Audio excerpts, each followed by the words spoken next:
And welcome back to part 2 of the SW-01 mini lunchbox build. Last time we left off at step 7, getting ready to start step 8, which is the differentials.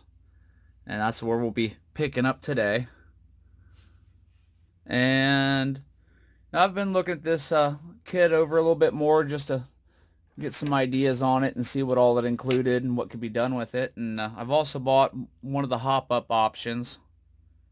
Should be these here, and they'll connect, that's what'll run between the front and the rear to make the four-wheel steering work. I'll be putting that in there. And I also got a Hobbywing 1060 ESC.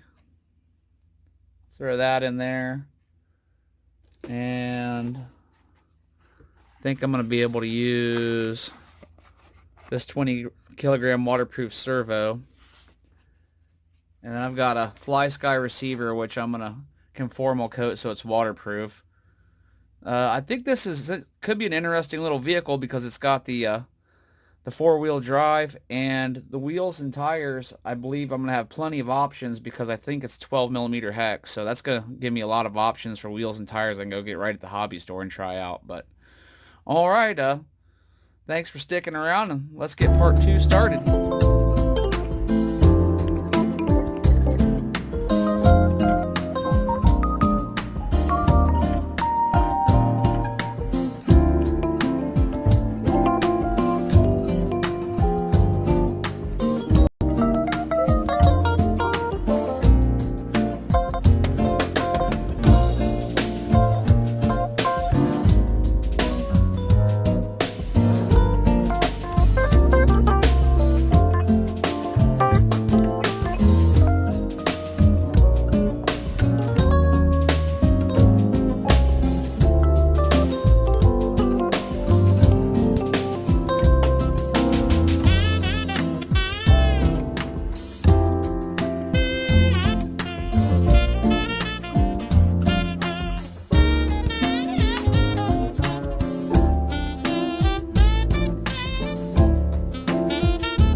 Alright, I know we kind of skipped forward a bit, but we were at the point in the build where everything else was mostly wiring and putting on the tire type of stuff that is the same in pretty much all kits. So, here it is. Now, I went ahead and installed the hop-up parts for the four-wheel steering, and it's really simple. It's just literally this brace and 4 screws that goes across here, and then you have to remove 2 of the set screws and extend your turnbuckles out a little bit for your steering. And I am running a 1500 milliamp 2S in it, which is, I went and tried it out a little bit on the floor. Thing's almost too crazy on that, so this is definitely gonna be a fun little rocket racer here. Well, here's how I did my setup.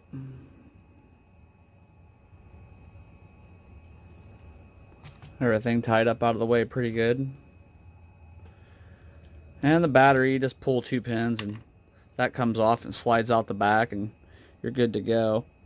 It was originally meant for like the wires to come through the middle, so I have removed 2 of the tabs so I can get it to fit on there properly.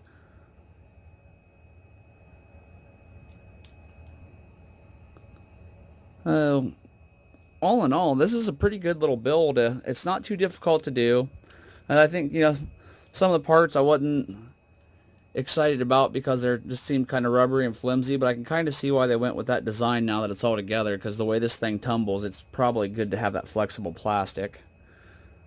I'll turn on the Fly Sky receiver.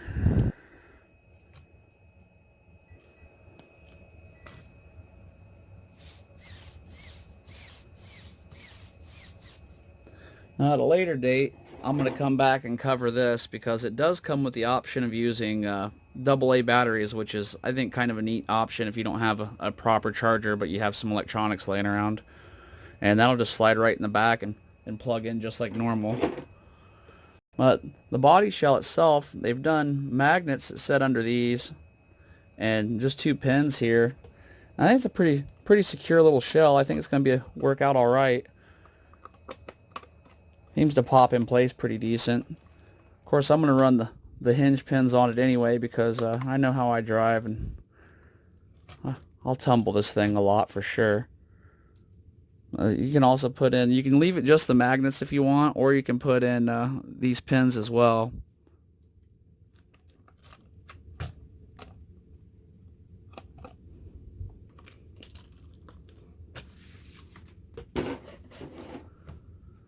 Well, there she is though, guys. So it pops a wheelie doing almost nothing. Just barely touch it, and it's right up in a wheelie. Oh, it's like you're taking out Deadpool. It's a really neat, fun little design. I'm looking forward to doing the run video for you guys. So that being said, thanks for watching, and stay tuned for more run videos and builds. Have a good one, guys.